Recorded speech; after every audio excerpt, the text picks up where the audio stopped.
right. Give you 30 seconds to finish up your conversations. You guys are talkative today.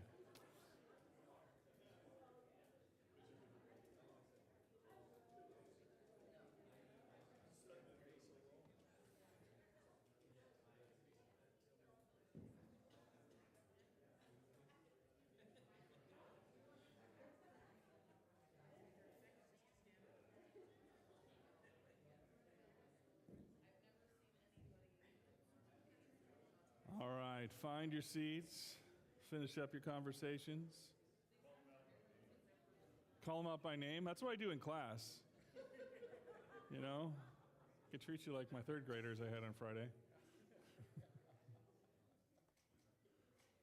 But anyway, it's good to see you guys. Starting a new series today. It's just a short series. And question as we get started with that. Have you ever wished you could ask God a question? I mean, of course you can ask God a question, but I'm talking about like, you know, kind of like if you went up to Pastor Steve after church today and you asked him a question and you would expect like an actual like verbal response that you face to face could see his face and hear the response. Like if you went up to Steve and asked him like, can you explain why, I don't know, the light switch for the men's bathroom in this building is in the sanctuary? You know, like why? And then maybe Steve could give you an answer for that. Or maybe he couldn't, I don't know. But, you know, like... But, you know, that type of thing, where you could ask someone face-to-face a question. Or, you know, you could ask God questions. And I think on some level, we all wish we could ask Jesus questions. And maybe, you know, they might be just, like, silly questions you might want to ask him. You know, you're, like, thinking, like, I don't know, like, Jesus, when you guys were making the animals, like the ostrich, like, was that a mistake? Was that a bad design? Like, what were you thinking on the ostrich? I don't know.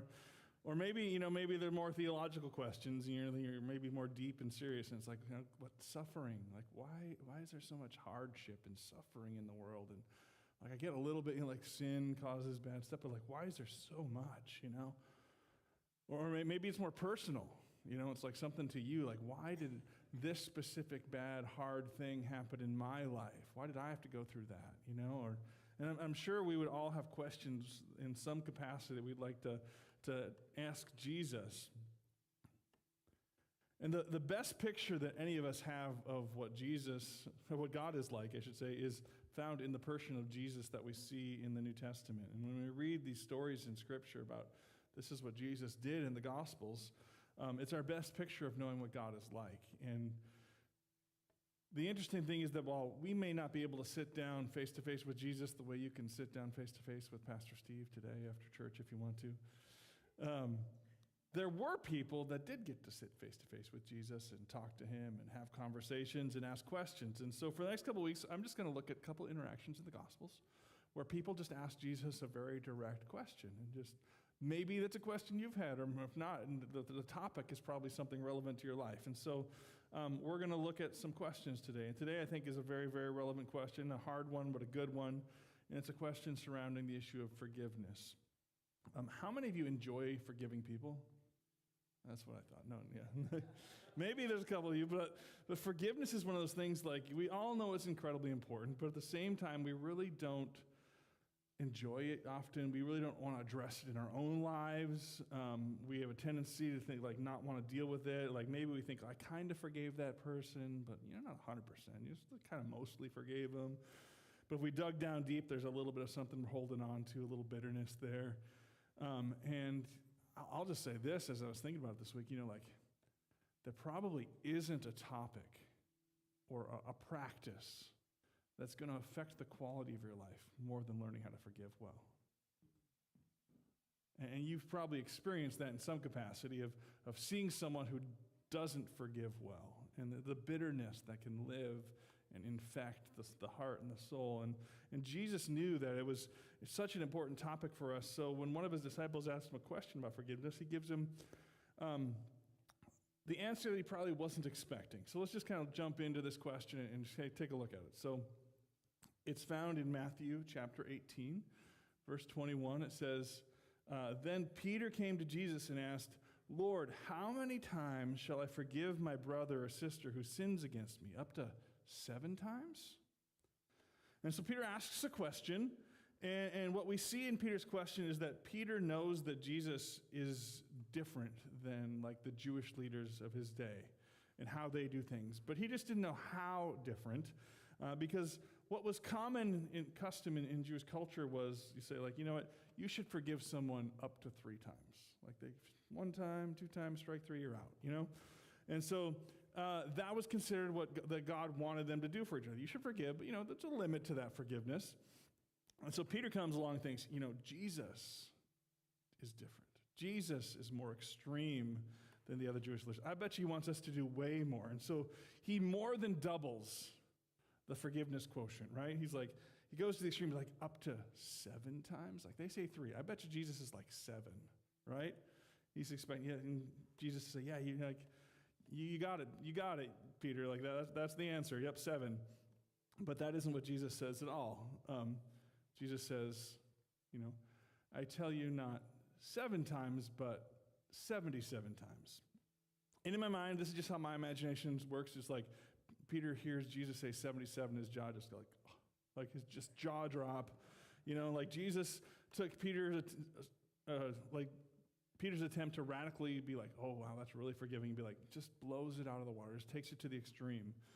And I think that Peter knew that Jesus was not going to be literal when he said 77 times. Like, he's not actually, okay, like, we got to keep a tally count. Let me get a little, you know, scroll here, and, oh, that was 1, that was 2, that was 76. Hey, you only got 1 more.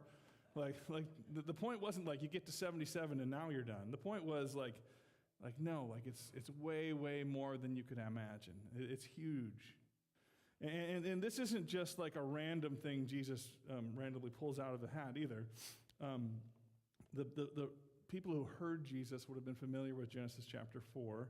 And in Genesis chapter 4, it isn't an expression that describes forgiveness. Rather, it's an expression that describes the opposite, vengeance. So Jesus uses the exact same expression that's talked about in Genesis chapter 4. In Genesis chapter 4, what happened was God had showed forgiveness and grace to Cain for killing Abel. And God knew someone might want to like take his actions out on Cain. And so God said in Genesis 4:15, but the Lord said to him, not so. Anyone who kills Cain will suffer vengeance 7 times over. And the Lord put a mark on Cain so that no one who found him would kill him. Well, later on, one of Cain's descendants, a man named Lamech, found himself in a similar situation to Cain, where he had killed someone. To protect himself, he invoked the same type of curse. Like, if anybody tries to kill me, and he doesn't keep it the same, he says, if Cain is avenged 7 times, then Lamech 77 times. He basically takes God's vengeance should be incredibly more severe if someone tries to attack me. And Jesus uses this same language. He's like, not 7, 77, like even more than you could possibly imagine. And so basically Jesus just takes this and takes it to the extreme. And so like our short question, you know, Lord, how many times shall I forgive my brother or sister who sins against me? Jesus' short answer is, well, you should take the forgiveness to the extreme. You shouldn't like put this like cap limit on it, like I'm, you know, 1 more strike and you're out, you know.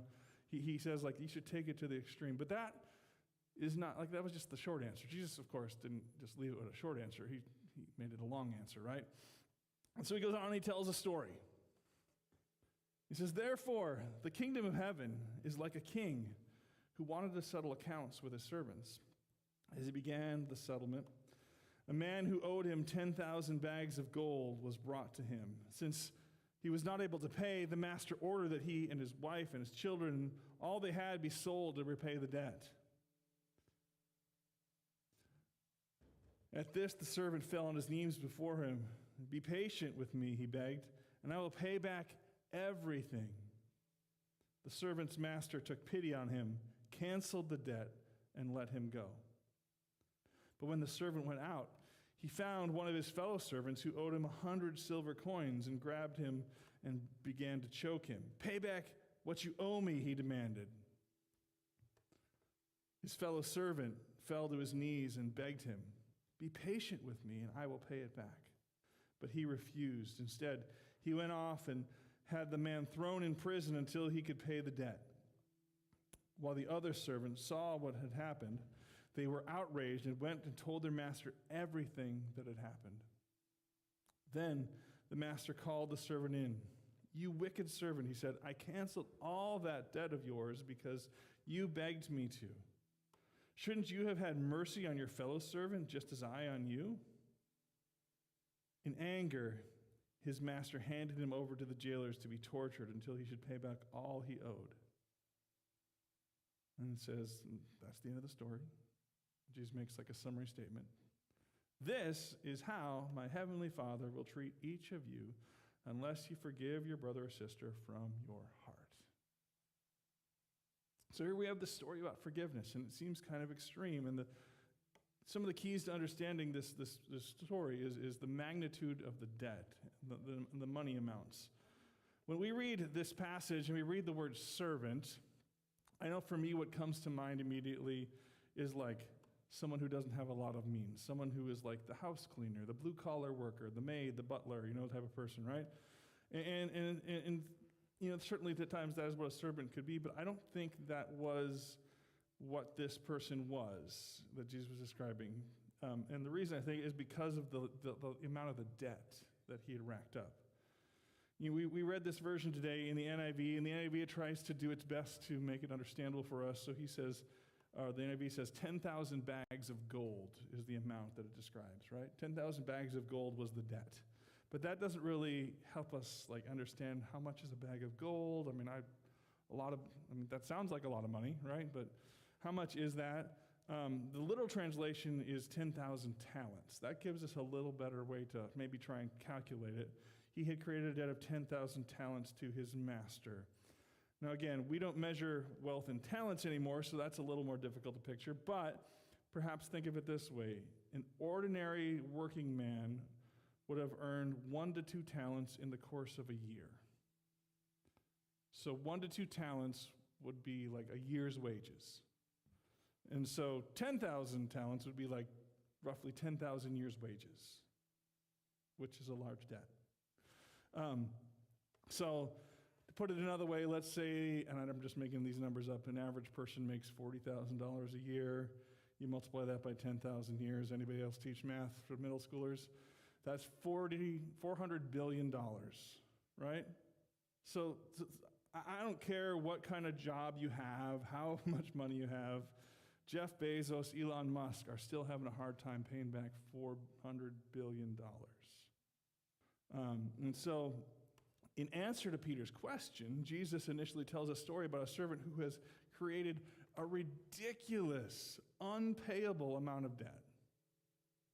So the servant probably wasn't the guy scraping the dishes and doing the dishes afterwards. It's probably more like, and again, this is a story, so this is an actual person. This is probably more like his right-hand man.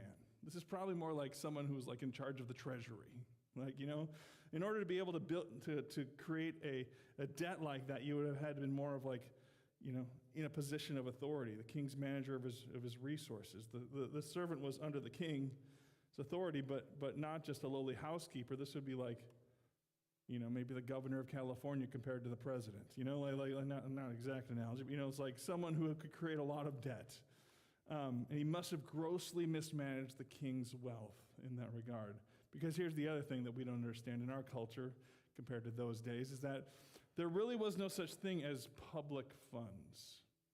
We're used to a society where you have some taxes taken out of your paycheck, it goes into some big pot somewhere, and it doesn't feel like it's my money or your money or the president's money. It's just a big pot of money somewhere that pays for everything.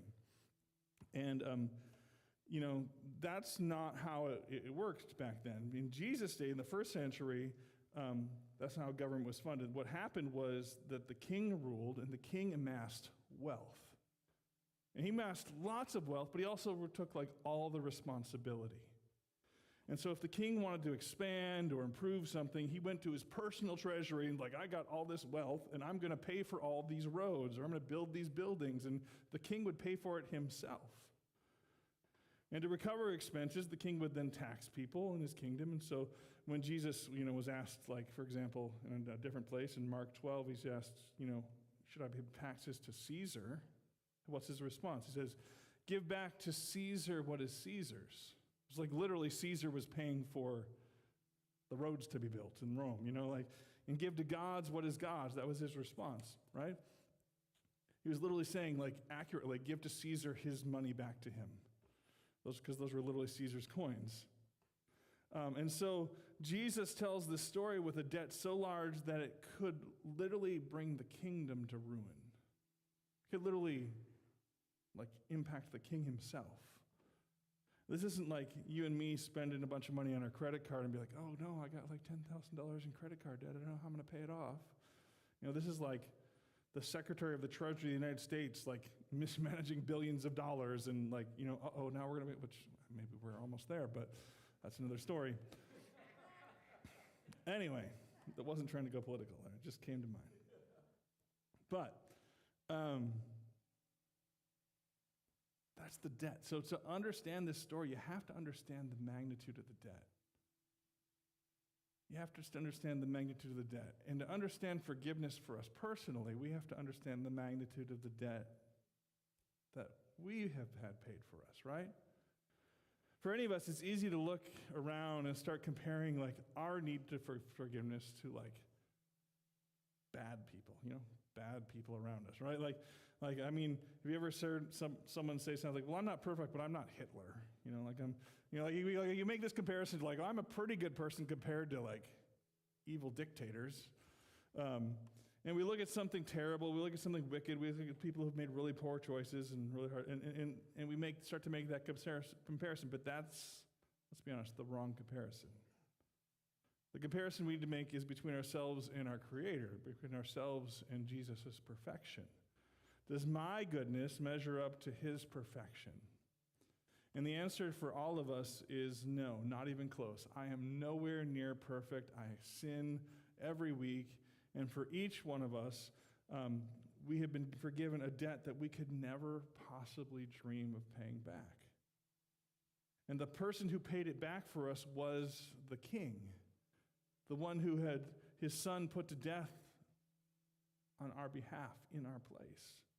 And because of that, because of the magnitude of the debt that was forgiven, that should start to change our heart when we think about forgiving others' debts to us.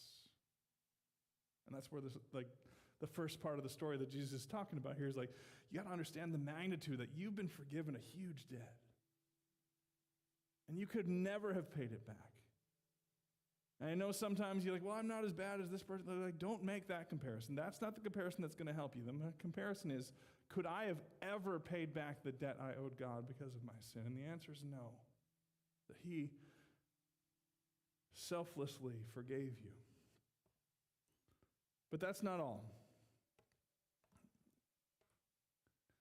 The second thing we see here is that to have a forgiving heart, to be someone who understands forgiveness, you have to embrace compassion for the person who has wronged you. And notice in verse 27, the servant's master took pity on him, canceled the debt, and let him go. 3 parts. Took pity on him, canceled the debt, and let him go. So the first part is that took pity on him. He took pity on him. Pity's kind of like a wimpy word here. It really means move to compassion. So whenever someone wrongs you, our instinct is to make a caricature of them in our minds. You know what a caricature is, right? It's just like a drawing that overemphasizes certain features, like your jaw is big, or that type of thing, right? It exaggerates parts of their appearance. And when someone wrongs you, you have a tendency to do the same thing in your mind emotionally, right? You tend to make a caricature of their behavior. And so you're someone, lies to you, for example, you rationalize, oh, well, they're just a liar. That's just who they are. They always lie. Well, they don't always lie, but you characterize it that way. You start to portray that, that this is who they are.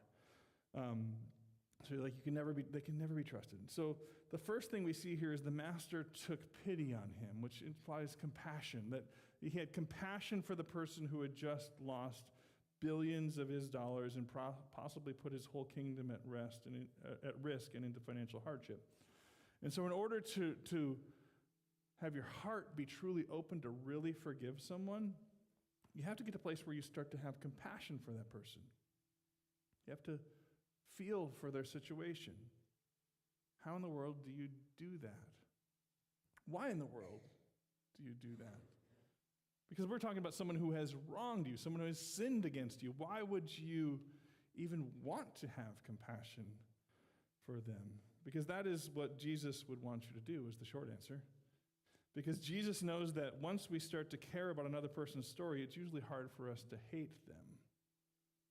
Martin Luther King Jr. once said, "I'm convinced that men hate each other because they fear each other.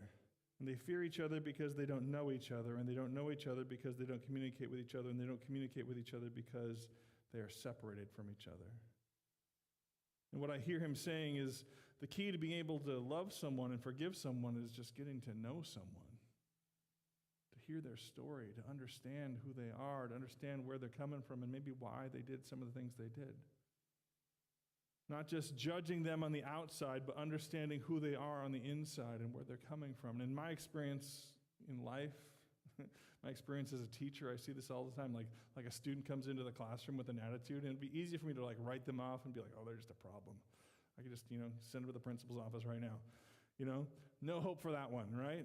But what I've found is that when I get to know a student's story, my whole view of them as a student starts to change. Oh, this is the home life you're coming from. Oh, this is what you're dealing with at home. That's hard. And all of a sudden I have way more compassion. It doesn't excuse bad behavior. It doesn't mean oh, I'll just let you, disrespect the classroom. But all of a sudden it's oh, I see that person differently than I did 5 minutes ago when they were just an annoying middle school kid. So the first step towards a forgiving heart is having compassion, embracing compassion for this person who's wronged you. The second part, the third part is this. To have a forgiving heart, you have to be willing to let go of the emotional debt they owe you. It says he canceled the debt. You know what the word forgiveness really means? You might think that you say the words, I forgive you, when someone says hey, I'm sorry. And you say, I forgive you. We teach our kids that, when they're young. And that certainly is a form and example of forgiveness. You may have taught your kids that when they were little, they get in a fight with each other, and you want them to hit the other one. You're like, hey, say you're sorry. And then you say, yeah, I forgive you. And that's good. That's a good habit. And we want them to learn the power of forgiveness early on. But did you know that you don't have to wait for someone to say, I'm sorry, to actually forgive them? The word forgive literally means to pardon someone for what they owe you. Yes, they messed up. Yes, they owe you. Yes, they owe you an apology. Yes, they stole something from you. They stole happiness. They stole peace. They caused pain. They are guilty. But forgiveness means that you simply become the one who cancels the debt. You're the one who pardons them. You release them from what they owe you. And the only way to break the chain between the pain of that part of your past and being free of that in the future is to forgive, to pardon someone for what they owe you. And the only person who gets to decide that is you. It's the place where you have power to say, I'm going to hold on to this. I'm not going to let go of this. I'm going to be bitter about this. Or you can say, you know what? I'm going to release this. I'm going to let it go. And when someone has wronged you, they owe you something. They owe you an emotional debt. And that debt has to be paid by someone. There are all kinds of ways that people try and make another person pay for their emotional debt, isn't there? You can insult them, you can slander them, you can give them the cold shoulder, you can say and scream obscenities at them. And no matter how you try and make them pay, what you're really trying to make them do is feel your pain. Right? That's when you're upset with someone, when you're angry, when you're holding on to that bitterness, you want them to feel your pain. Let's be honest. There's a temptation in you and temptation in me that thinks, if I can inflict pain on them the way they inflicted pain on me, then I would feel a little better. That's just human who we are. Right? You have had that thought. They owe me. They should pay for what they did. They need to pay. And when we do that, it works kind of. Sometimes it feels a little bit, oh yeah, I made him pay. I made him pay. But what has happened? You've actually just allowed bitterness into your heart and to grow into an unhealthy root. And if you make the other person pay the debt, then you are being changed, but not in a good way. You are being changed to allow bitterness to grow inside of you.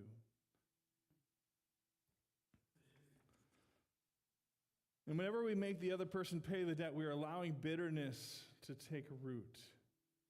We'll talk about that more in just a minute.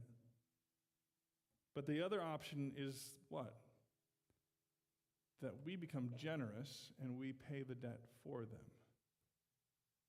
The debt doesn't disappear like magic. That isn't how it works. Someone has to pay a debt. Whenever there's a debt has to be paid.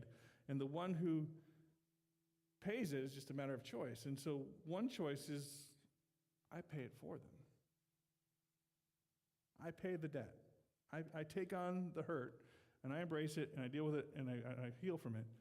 But every time you have the chance to make someone pay, you have a choice. You have a choice to hold on to the debt and make them pay, or to let it go and to be the one who pays it for them. And that's what forgiveness is about. That's what Jesus is talking about here. And that leads us kind of to the third part of this, or the fourth part, which is to have a forgiving heart, you have to stop using old wounds against the person who wronged you. You have to wipe that slate clean. You have to, like it says, let him go free. Think about it this way. If tomorrow you committed a serious crime, like you went out and committed armed robbery, and because of your crime you're thrown into jail, and you got sentenced to a 1-year prison sentence, and after a week the judge says, you know what, I have let you go. I decided I'm going to let you go free. You think, wow, I only had to spend a week in jail? That wasn't bad for armed robbery. But let's say 2 months down the road, the judge calls you back in and says, hey, you know what, I changed my mind. I decided I'm not going to let you go free.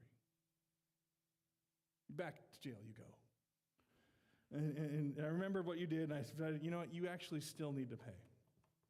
You're like, but wait, that's not freedom. There's still something hanging over me, right? And it seems totally unfair, but that's a lot of times what we do, isn't it? We say, like, you know what, I forgive you. You know, this thing happened, and I forgive you. And then, you know, like a week goes by, a month goes by, 3 months go by, like, and then you bring it back, you know, and you're like, well, but wait, I didn't actually forgive you. I didn't fully forgive you, and so I'm going to hold this over you again, this old wound. And many of us do this all the time, but instead of being the judge that throws someone back in jail after we let them go, we hold on to this guilty feeling like, oh, they owe me. We use their past against them. In Hebrews says it this way. It says, in Hebrews 12:15, see to it that no one falls short of the grace of God, and that no bitter root grows up to cause trouble and defile many.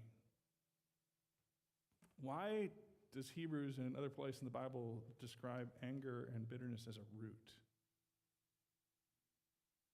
When we first moved into our house, outside of our kitchen window, there was this shrubbery. And the people who lived there before us were much more into gardening. And so they had it like trimmed it really nicely, about 6 foot tall and shaped well. And so about like once a year I would like go out and trim that bush back.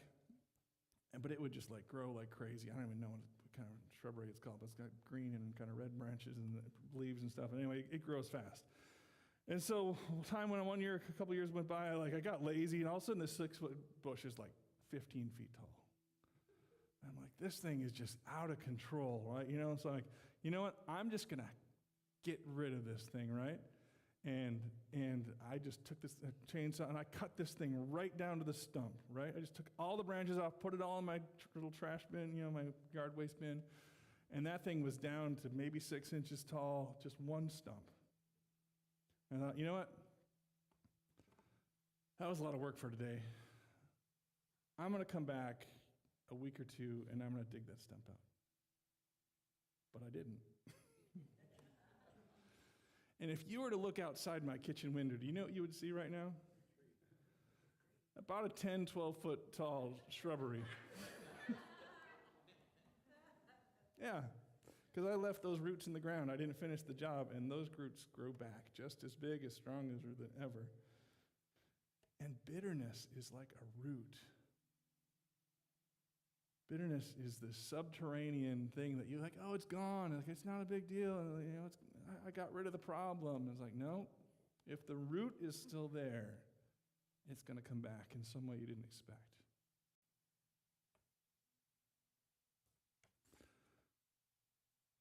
And look at the way this parable ends. What happens to the person who would not forgive?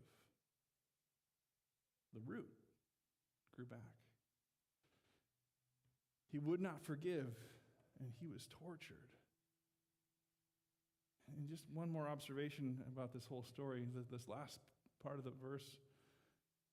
Jesus implies this: how we forgive others affects our relationship with God in far greater ways than most of us realize. A lot of times we think, like, my relationship with God is just this thing, and so when I sin against God, like, I got to ask God for forgiveness, and like that's all there is to it. But God's like, Jesus is like, no, like, actually this way, these relationships actually affect this relationship in ways that you don't understand.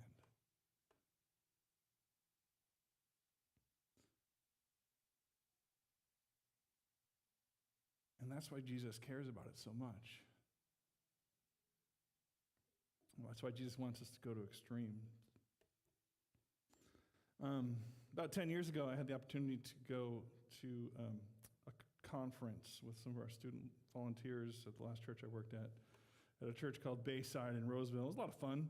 There were some great speakers there, but without a doubt, the most memorable speaker at that conference was a little old man, 93 years old, named Louis Zamprini. He has gone on to be with Jesus in glory since that time, but he had amazing stories, this man. He was both an Olympic athlete in the 1936 Olympic Games in Berlin, where he raced in front of Hitler. And he was also a survivor as a prisoner of war, because he later went into the military and survived a Japanese POW camp. And he had a remarkable story. And I want to just read you a little bit of a letter he wrote to one of the people that was his prison guards when he was in a POW camp in Japan. I don't know if I can say his Shiro Watanabe was one of the worst guards in any POW camp, had a personal vendetta against this guy, Louis Zamprini. Like I said, he was an Olympic runner before the war, and so he was kind of famous and well-known, and like, oh, so we're going to pick on this guy, right? He was a bombardier of a B-24 in the Pacific during the war, and after his plane went down, he and the pilot survived over 40 days in a raft before being picked up by the Japanese and thus became a prisoner. 37% of the POWs in Japan did not survive, and many of them that did were scarred physically and definitely emotionally for the rest of their lives. And that was the case for Louis Zamprini as well, until he found Jesus. Until he came to the place where he went to a Billy Graham crusade and heard about the message of Jesus, and Jesus started to change his life. He did return to Japan a couple times. He returned in Japan in 1998 to carry the Olympic torch, and he hoped to visit the bird, Watanabe, so he could tell him about Jesus, but his overture was refused. So this letter was sent instead. He said, to Mutsuhiro Watanabe, he said, as a result of my prisoner of war experience under your unwarranted, unreasonable punishment, my post-war life became a nightmare. It was not so much due to the pain and suffering as it was to the tension of stress and humiliation that you caused me to hate with a vengeance. Under your discipline, my rights, not only as a prisoner of war, but as a human being, were stripped from me. It was a struggle to maintain enough dignity and hope to live until the war's end. This post-war nightmare caused my life to crumble, but thanks to a confrontation with God through the evangelist Billy Graham, I committed my life to Christ. Love has replaced the hate I had for you. Christ said, forgive your enemies and pray for them. As you probably know, I returned to Japan in 1952 and was graciously allowed to address all the Japanese war criminals at Sugamo prison. I asked then about you and was told that you probably had committed harakari, which I was sad to hear. At that moment, like the others, I also forgave you, and now would hope that you too would become a Christian. Sincerely, Louis Zamperini. So this man who's like, he had this guy who would literally daily torture him, beat him, humiliate him. He came to understand the magnitude of his own debt.